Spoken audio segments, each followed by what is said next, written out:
wabarakatuh. Apa kabar teman-teman semuanya? Semoga teman-teman selalu dalam keadaan sehat walafiat dan selalu dalam lindungan Allah Subhanahu wa taala. Amin. Teman-teman, izin memperkenalkan diri. Nama saya Bu Wahyu Widiarse. Saya adalah salah seorang widya iswara di BPSDM atau di Kantor Badan Pengembangan Sumber Daya Manusia Daerah Provinsi Jawa Tengah, yang pada kesempatan ini saya akan memberikan materi tentang komunikasi efektif. Teman-teman semuanya, seperti teman-teman ketahui, kita sebagai manusia, sebagai makhluk sosial tentu tidak luput dari apa yang namanya berkomunikasi. Karena kita adalah makhluk sosial, dimanapun kita berada, kita membutuhkan orang lain. Di dalam interaksi dengan orang lain itu, kita harus melakukan komunikasi.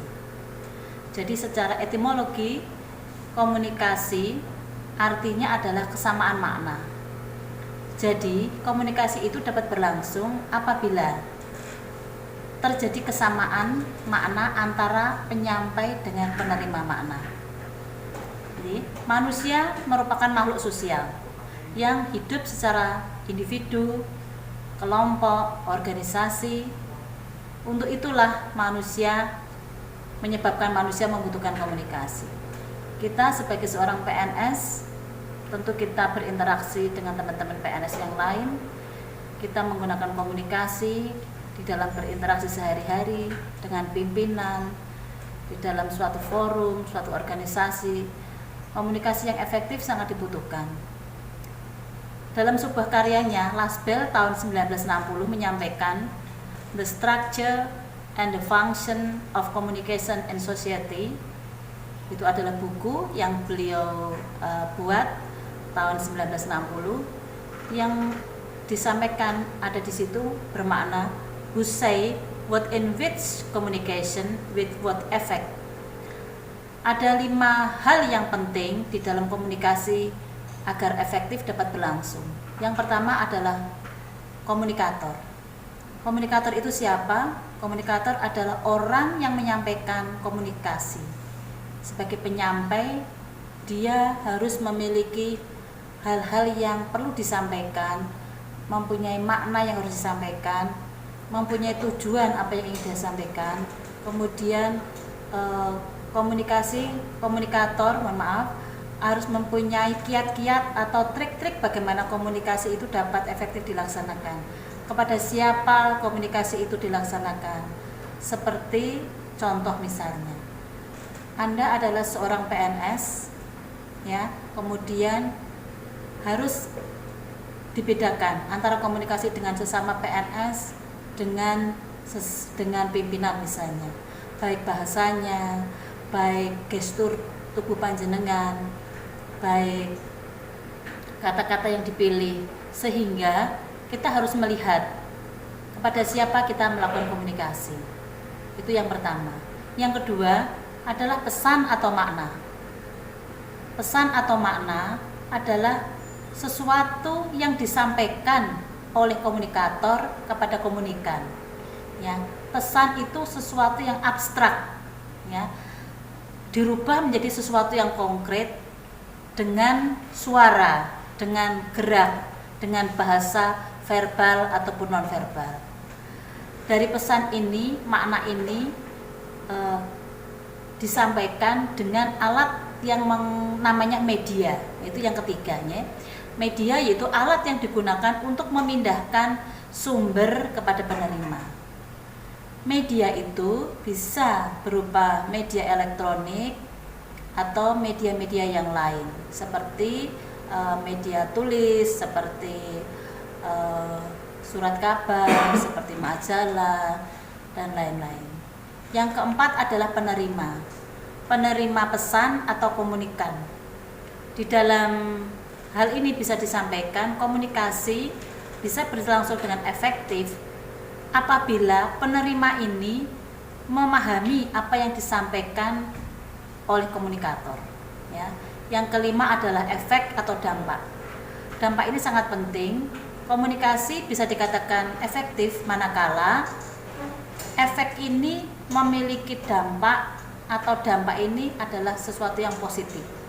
Jadi komunikator mampu merubah tentang pengetahuan, sikap, kemungkinan perilaku kepada komunikan. Jadi sudut pandang, cara berpikir termasuk di dalamnya bisa dirubah dengan komunikasi yang baik atau komunikasi yang efektif. Teman-teman sekalian, kita beralih kepada materi yang lain, yaitu tentang fungsi dari komunikasi. Sebetulnya ada beberapa fungsi yang bisa kita sampaikan, yang bisa kita ketahui tentang komunikasi ini. Ada 4 fungsi. Yang pertama yaitu fungsi sosial. Jadi komunikasi ini memegang peranan sangat penting di dalam kita melakukan komunikasi dengan orang-orang di sekitar kita. Komunikasi membangun konsep diri, aktualisasi diri untuk kelangsungan hidup dan memperoleh kebahagiaan kita. Jadi itu fungsi yang pertama, yaitu fungsi komunikasi sosial. Bagaimana kita mengekspresikan diri kita merespon diri kita terhadap hal-hal yang lain yang ada di sekitar kita. Ya, supaya semuanya itu segala sesuatunya untuk kebaikan kita, untuk kebahagiaan kita. Ya. Kemudian fungsi yang kedua yaitu komunikasi ekspresif. Apa itu komunikasi ekspresif? Yaitu komunikasi untuk menyampaikan perasaan ekspresif, perasaan emosi kita, bisa dengan pada saat kita merasakan kebahagiaan, kesenangan, kemudian perasaan sedih, perasaan kecewa, itu fungsi ekspresif. Ya, fungsi yang kedua. Fungsi selanjutnya adalah fungsi yang ketiga, komunikasi ritual. Bagaimana kita mengartikan komunikasi ritual tersebut?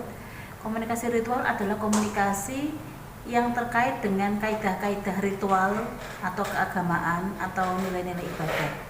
Jadi kita sebagai manusia tentu tidak akan luput dari hal-hal yang berkaitan dengan nilai-nilai ritual, nilai-nilai keagamaan yang kita yakini bersama. Ada kita melakukan ibadah seperti misalnya umat muslim, kita melakukan sholat, kemudian umat yang lain melakukan ibadah di gereja.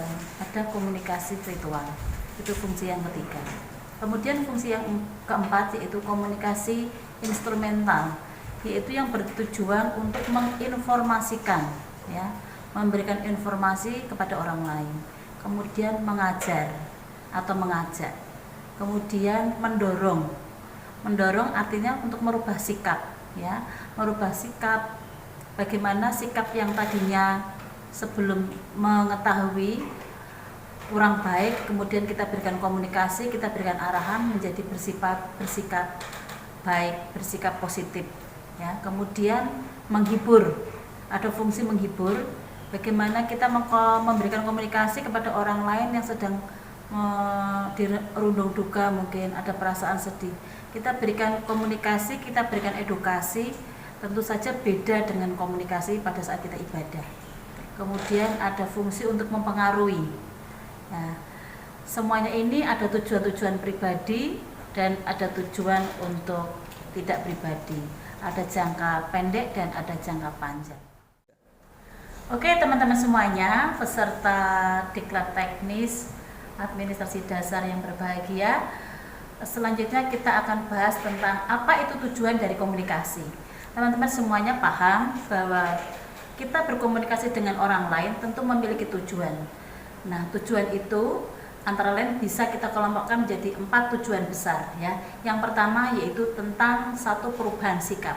Bagaimana komunikasi itu bisa merubah sikap dari orang yang kurang baik menjadi lebih baik, atau paling tidak memaksimalkan menjadi lebih baik lagi. Perubahan sikap yang pertama. Jadi dengan adanya komunikasi, dengan adanya bahasa yang baik, yang halus, kemudian kata-kata yang edukatif, akan mempengaruhi orang lain melakukan perubahan sikap. Yang kedua tentang perubahan pendapat.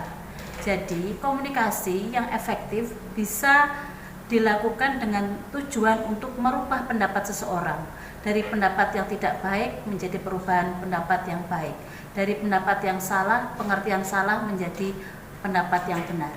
Kemudian yang ketiga yaitu tentang perubahan perilaku. Tentu saja kalau sikapnya sudah baik, tentu dia akan punya perilaku yang baik. Jadi komunikasi yang efektif bertujuan untuk melakukan perubahan perilaku. Kemudian yang keempat adalah perubahan sosial. Bagaimana seseorang itu di lingkungan sosialnya, dari yang memiliki tabiat-tabiat yang kurang baik, kurang benar, berperilaku tidak sesuai dengan kaidah-kaidah, tidak sesuai dengan etika, menjadi orang yang memiliki pemahaman yang baik tentang komunikasi, tentang hal-hal yang tadinya tidak dimengerti menjadi sesuatu yang dimengerti, bisa melakukan kerjasama dengan orang lain, bisa melakukan membantu orang lain yang membutuhkan pertolongan. Itu salah satu fungsi dari komunikasi yang efektif. Jadi perubahan sosial termasuk di dalamnya adalah perubahan watak. Oke teman-teman semuanya, menurut Cangara, bagaimana komunikasi ini bisa memiliki tujuan yang bisa kita pahami bersama. Supaya komunikasi ini bisa efektif, upayakan supaya komunikasi yang kita sampaikan ini yang pertama dapat dimengerti oleh orang lain. Jadi supaya komunikator bisa memberikan sesuatu yang dimengerti oleh komunikan. Itu yang pertama. Kemudian yang kedua, bagaimana kita bisa memahami orang lain. Dengan bahasa-bahasa komunikasi yang efektif, tentu saja memahami seseorang dengan orang lain itu bisa berbeda. Kita bisa melakukan komunikasi efektif dengan teman kita sesama PNS. Kemudian kita bisa komunikasi efektif dengan pimpinan kita. Atau mungkin kita bisa melakukan komunikasi efektif dengan anak-anak kecil yang usianya jauh di bawah kita. Nah, itu memerlukan suatu teknik atau strategi atau bahasa yang diperlukan tentu saja berbeda. Kemudian yang ketiga, bagaimana supaya gagasan yang kita sampaikan ini bisa diterima oleh orang lain. Ya, jadi gagasan-gagasan itu kadangkala yang kita komunikasikan tidak selalu dapat diterima dengan orang lain. Tentunya membutuhkan hal-hal kunci-kunci agar bagaimana komunikasi ini bisa diterima dengan orang lain, dilakukan secara efektif, dan supaya tujuan yang kita akan sampaikan itu tercapai. Ya. Selanjutnya menurut Cangara yang keempat adalah bagaimana supaya kita bisa menggerakkan orang lain untuk melakukan sesuatu. Ya. Jadi bagaimana kita mengedukasi orang lain untuk orang lain tersebut agar mau mengerjakan apa yang kita perintahkan mungkin, atau apa yang kita sarankan, atau apa yang kita berikan tugas untuk mereka, supaya mereka memahami apa yang kita maksud. Itu saja yang bisa saya sampaikan terkait dengan tujuan dari komunikasi menurut Cangara. Teman-teman sekalian, setelah kita tadi membicarakan tentang komunikasi yang efektif, tentu saja komunikasi bisa terjadi tidak efektif karena ada hambatan-hambatan. Yang hambatan-hambatan tersebut bisa kita klasifikasikan menjadi satu, terkait dengan menilai sumber. Artinya maksudnya penafsiran arti suatu pesan. Jadi bisa orang itu memberikan mengkomunikasi sesuatu tetapi tidak diterima dengan baik oleh komunikan. Jadi seperti istilahnya adalah miskomunikasi. Ya, untuk itu tentu saja perlu pemahaman bahasa yang standar tentu saja. Kemudian kepada siapa kita berbicara, ya, supaya komunikasi tersebut tidak ada gangguan. Yang kedua tentang penyaringan. Terkait dengan hal ini yaitu manipulasi informasi yang negatif. Jadi komunikasi yang efektif tentu saja ada hambatannya terkait dengan penyaringan. Nah, manipulasi informasi yang negatif itu adalah suatu bentuk dari penyaringan dari komunikasi itu sendiri. Jadi hal-hal yang tidak perlu disampaikan atau hal-hal yang sekiranya tidak baik dan tidak benar kita saring, kita ambil yang baik. Jadi jangan semuanya komunikasi atau hal-hal info itu kita telan mentah-mentah. Ya. Yang ketiga adalah tekanan waktu. Kadangkala pada saat kita menyampaikan sesuatu hal, karena ada keterkaitan dengan keterbatasan waktu, komunikasi menjadi tidak efektif. Karena hal tersebut dipengaruhi oleh sesuatu yang tidak optimal. Ya, di dalam menyampaikan tentu saja tidak optimal, manakala hal-hal yang kita sampaikan ini terburu-buru, ya. Kemudian yang keempat adalah kita diwajibkan untuk mendengarkan secara selektif apa yang dikomunikasikan oleh komunikan, supaya kita dengarkan, kita ambil sesuatu yang efektif, yang selektif. Yang kelima yaitu tentang bahasa. Bagaimana pemahaman bahasa ini bisa dimengerti. Jadi seorang komunikator dengan komunikan harus memiliki satu kesamaan persepsi bahasa yang benar. Misalnya dia mengatakan tentang kata-kata bisa.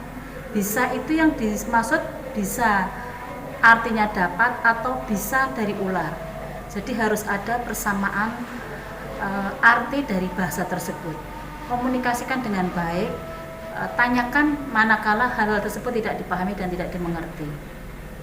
Selanjutnya adalah bahasa kelompok. Teman-teman paham bahwa di tempat kita, lingkungan kita, ada segolongan orang yang memiliki bahasa yang mereka pahami sendiri. Misalnya bahasa orang-orang pesisir, bahasa orang-orang pinggiran, tentu saja berbeda dengan orang-orang yang ada di daerah. Kemudian bahasa-bahasa anak sekolah, bahasa-bahasa kita sebagai PNS, tentu saja akan sangat berbeda dengan bahasa orang-orang yang di luar sana. Dengan demikian, sebaiknya seorang komunikator harus menyampaikan bahasa tersebut secara sederhana, jadi tidak melulu tentang kelompoknya, supaya bahasa tersebut bisa dipahami oleh orang yang mendengarnya. Selanjutnya yang paling akhir adalah tentang emosi. Bagaimana seorang komunikator bisa menyampaikan komunikasi dengan baik manakala dia bisa menjaga emosinya. Emosi yang baik adalah yang datar, yang tidak mudah tersinggung, yang bisa menghargai pendapat orang lain, dan dia pun bisa menyampaikan segala sesuatu hingga tercapai tujuannya. Teman-teman sekalian, para peserta Diklat Teknis Administrasi Dasar yang berbahagia, hambatan komunikasi menurut Effendi disampaikan ada 4. Yang pertama adalah gangguan, bisa secara mekanik, bisa secara semantik. Gangguan-gangguan tersebut bisa seperti suara-suara yang sebetulnya tidak diinginkan tetapi tidak bisa kita hindari. Kemudian gangguan semantik adalah gangguan salah pengertian. Yang kedua adalah tentang kepentingan atau interest.